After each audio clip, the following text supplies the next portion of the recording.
پچھلے 2 سال سے یہ چیز دیکھنے میں آ رہی کہ عورت مارچ میں عورتیں کم ہوتی مرد زیادہ ہوتے ہیں، اس کی وجہ کیا ہے؟ اس کی وجہ وہی ہے نا، الخبیثات للخبیثین والخبیثون للخبیثات، خبیث عورتوں کے لیے خبیث مرد، خبیث مردوں کے لیے خبیث عورتیں، ٹھیک ہے؟ تو عورت مارچ میں مرد کیا کر رہے ہیں؟ یہی تو بات ہے، عورت مارچ میں وہی مرد ہیں جن کو اس طرح کی عورتیں پسند ہیں۔ ایسی کوئی خاتون نہیں آئی اویس بھائی، ایسی کوئی خاتون نہیں ہے جو غریب گھرانے سے ہو، ایسی کوئی خاتون نہیں ہے جن کو جینوئن ایشوز ہوں، وہ عورت مارچ میں آئے گی۔ بات کیوں ہے، میں یہ بات کس لیے کر رہا ہوں، کیونکہ عورت مارچ میں اگر آنے والی جینوئن خواتین ہوتی تو کوئی بھی خاتون جس کے اوپر ڈومیسٹک ابیوز ہوا ہو، کوئی بھی خاتون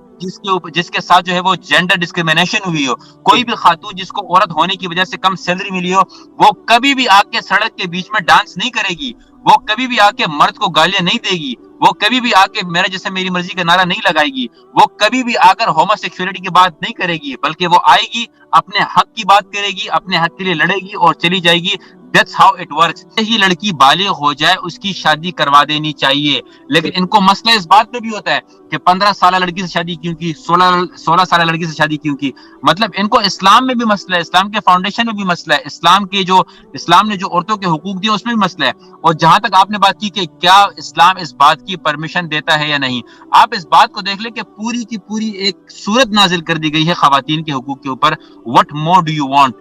ہمیں صرف اس کو پڑھنا ہے اور سمجھنا ہے، آدھے ایشوز یہیں پر سولو ہو جائیں گے۔ ٹھیک ہے آفاق بھائی، جی آفاق بھائی، میں اسی طریقے سے اگر عورت آزادی مارچ جو ہے، اس کا نام آپ دیکھیں نا، عورت آزادی مارچ کس چیز سے آزادی، کس سے آزادی مانگ رہے ہیں؟ اور جو کہتے ہیں کہ پاکستان میں عورتوں کے حقوق نہیں ہے، اویس بھائی پاکستان کی منسٹرز خواتین موجود ہیں، پولیس میں خواتین موجود ہیں، ایئر فورس میں موجود ہیں، وزیر اعظم تک پاکستان جو ہے دنیا کا واحد ایسا اسلامی ملک ہے جو کہ ایٹمی طاقت تھا اور وہاں پر ایک عورت کو حکمرانی دے گی۔ اور آپ کو کیا چاہیے، یہ جو ڈسکریمنیشن ہے یہ امیر اور غریب میں، مرد عورت میں نہیں ہے، یہ صرف امیر اور غریب میں ہے، اس کو اصل میں ڈسکس کرنا چاہیے۔ میں ایک دیکھ رہا تھا، ان کی ایک ایکٹیوسٹ یہ کہہ رہی تھی کہ بچوں کے ساتھ جو مدرسے میں زیادتی ہو رہی ہے، اس سے بہتر تو یہ ہے کہ آپ خود دوستی کر کے ایک دوسرے کے ساتھ ہومو سیکسولیٹی کو وہ جو ہے اس کو لیگلائز کر دینا چاہیے۔ یہ انتہائی غلط ہے۔ ہمیں کہنا یہ چاہیے کہ مدارس میں جو کچھ، اور دوسری بات یہ کہ ہمیں صرف مدارس ہی کیوں نظر آتے ہیں، مدارس میں جو کچھ ہو رہا ہے ایسا ہرگز نہیں ہے کہ بھائی ہر مدرسے میں ایسا ہوتا ہے۔ ونس ان اے بلو مون کوئی شخص جو کہ مولوی کے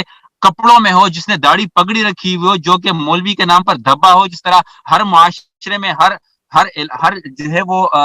فیلڈ میں برے لوگ ہوتے ہیں، وہاں پر بھی چند برے لوگ اگر اس طرح کا کام کر لیتے ہیں تو ہمارا یہ میڈیا، ہمارے یہ لبرلز، ہماری یہ میرے جیسے میری مرضی والی خواتین اس کو سب سے زیادہ ہائی لائٹ کرتی ہیں۔ ریسنٹلی لاہور کی یونیورسٹی میں جو واقع ہوا، جو کہ ایک لڑکی کو باقاعدہ بیچاری کو مردہ حالت میں اسپتال پہنچایا گیا، اس کے اوپر کسی نے بات نہیں کی۔ لیکن اگر ایک شخص کی صرف داڑھی پگڑی بھی ہو، چاہے وہ مولوی نہ بھی ہو، اس نے ثقافت کی وجہ سے، اپنی فیملی کے رولز کی وجہ سے داڑھی رکھی ہو، تو ہم اس کو بھی مولوی کہہ کے کہتے ہیں کہ بھئی یہ لوگ کون ہوتے ہیں ہمیں اس کے خلاف کہنے والے کہ آپ کو آزادی مارچ نہیں کرنا چاہیے۔ میں آپ سے آخری سوال کرتا ہوں، آپ کو نہیں لگتا کہ علماء کو عورتوں کے مسائل اجاگر کرنے کے لیے، سول سوسائٹی کو عورتوں کے مسائل اجاگر کرنے کے لیے مزید مؤثر کردار ادا کرنا چاہیے؟ جیسے پاکستان میں جہیز،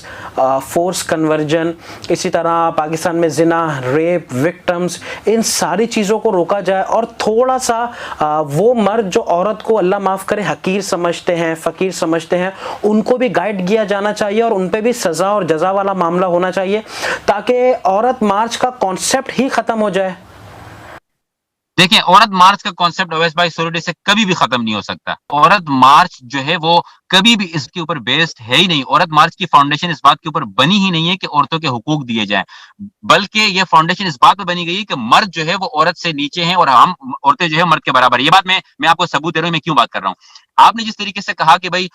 علماء کو چاہیے کہ وہ مؤثر کردار ادا کریں، علماء کردار ادا کرتے آ رہے ہیں اور کرتے رہیں گے۔ مسئلہ یہ ہے کہ ہم اس کو سنیں تو صحیح۔ مثال کے طور پہ حافظ حمداللہ صاحب کو ایک چینل پر بلایا جاتا ہے، وہ قرآن کی، وہ نبی پاک صلی اللہ علیہ وسلم کی حدیث بتاتے ہیں، قرآن کی آیات بتاتے ہیں، وہ بولتے ہیں کہ الخبیثات للخبیثین والخبیثون للخبیثات، کہ جس طریقے کی عورت ہوگی اس طریقے کا اس کا مرد ملے گا۔ ٹھیک ہے، یہ آپ اس کی ترجمہ دیکھ لیجئے گا۔ لیکن آگے سے اگر وہ صرف یہ چلائے کہ نہیں بھائی میرا جیسا میری مرضی، میرا جیسا میری مرضی، یہ لوگ یہ ہیلدی ڈیبیٹ کرنا ہی نہیں چاہتے۔ یہ آپ قرآن اور حدیث کس کو بتائیں گے؟ اس میں بہت ساری غیر مسلم خواتین بھی ہیں جو ہمارے لیے اسی طریقے سے احترام کے لائق ہیں جس طریقے سے مسلمان خواتین ہیں. ایک مسلمان کی یہ پہچان ہونی چاہیے کہ وہ تمام کی تمام خواتین کو regardless of their religion, regardless of their